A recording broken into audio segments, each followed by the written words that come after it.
Okay, so we're starting here with Narcissus Garden. So you probably know the story of Narcissus already. He's the Greek story of the guy who's looks at an image of himself in the pond and falls in love with his own image, right? So there's some kind of suggestion here about human beings and maybe actually even contemporary culture's interest in looking at themselves. Okay, so it's by Yayoi Kusama. So she was active in the art scene in New York in the 1960s, and she's best known for making what are called happenings. And a happening is an act of performance that's initially planned, but then changes, takes on a kind of improvisational aspects. It involves spontaneity and often audience participation. Kusama is an interesting woman. She experienced hallucinations as a child, and hallucinations in which the world appeared to be covered with for images or patterns over and over again, and she addresses those hallucinations that she had as a child by creating works of art that often involve dots and spheres, much like the patterns that she would see kind of covering everything when she was a child.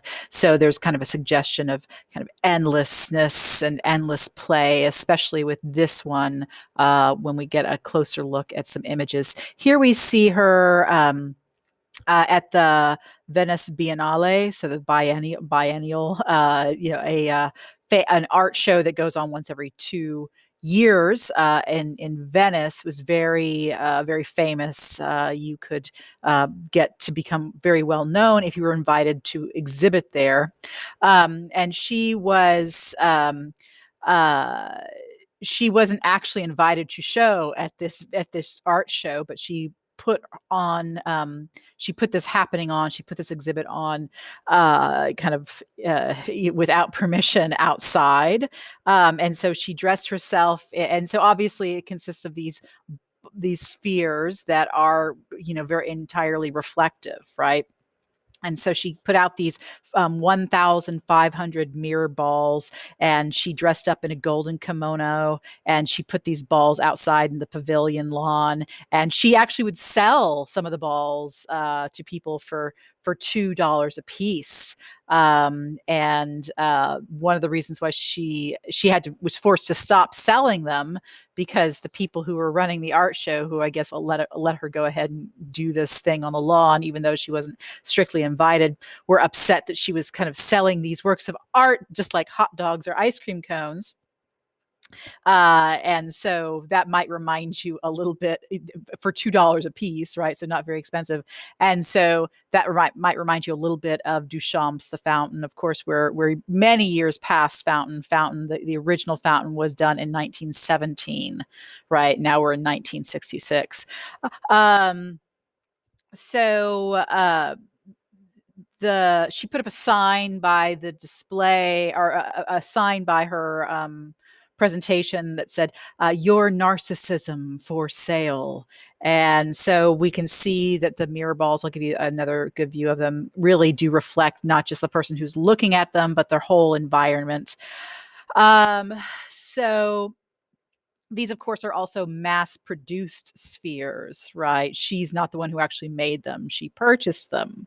And so it's also, again, think back to Duchamp, kind of a protest against the commercialization of art, but also meant to be self-promotional.